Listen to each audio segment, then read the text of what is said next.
Bueno, pues iniciando con lo que viene siendo la inspección de abdomen. Primeramente, esta inspección se puede hacer de dos maneras, una con el paciente de pie y otra con el paciente en decúbito supino. Primeramente, lo que analizaremos en el abdomen del paciente vendría siendo su forma y su volumen.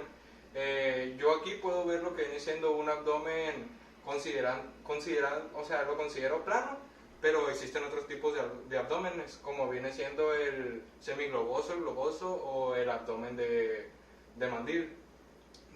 A continuación, también lo que podemos ver, analizar en el abdomen, viene siendo el estado de su superficie, si en este se ve de un color normal o si presenta lesiones cutáneas o incluso vascularización superficial, como lo que viene siendo el abdomen en forma de medusa, el cual en el abdomen en toda la superficie del abdomen se ve lo que viene siendo la vascularidad de esta persona. También podemos ver a continuación los movimientos del abdomen.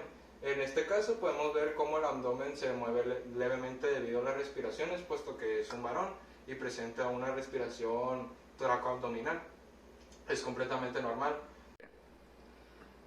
A continuación, lo que podemos ver en el paciente sería dónde se encuentra su cicatriz umbilical. Esto es completamente normal, está en el mesogastrio. También a continuación lo que podemos ver son las masas, si este presenta masas o tumoraciones, lo cual a continuación le pediría al paciente que haga una pequeña flexión de abdomen, por favor.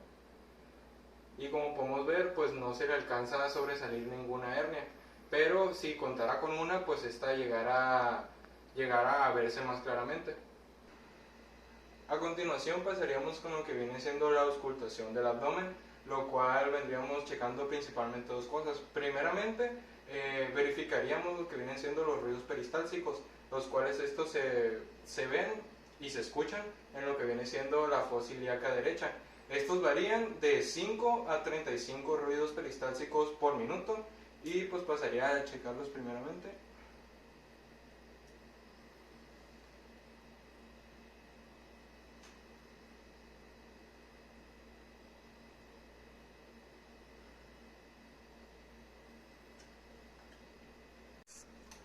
Y como segunda parte de la auscultación del abdomen, vendríamos a checar los que vienen siendo si este presenta soplos en las arterias del abdomen. Pasaríamos checando primeramente desde la fosa ilíaca derecha y pasaríamos a continuación a la izquierda. Después sería en el flanco derecho hacia el flanco izquierdo y por último sería en el hipocondrio derecho y en el izquierdo. Y a su vez checaríamos lo que viene siendo ya por último la aorta abdominal, la cual está en el epigastrio.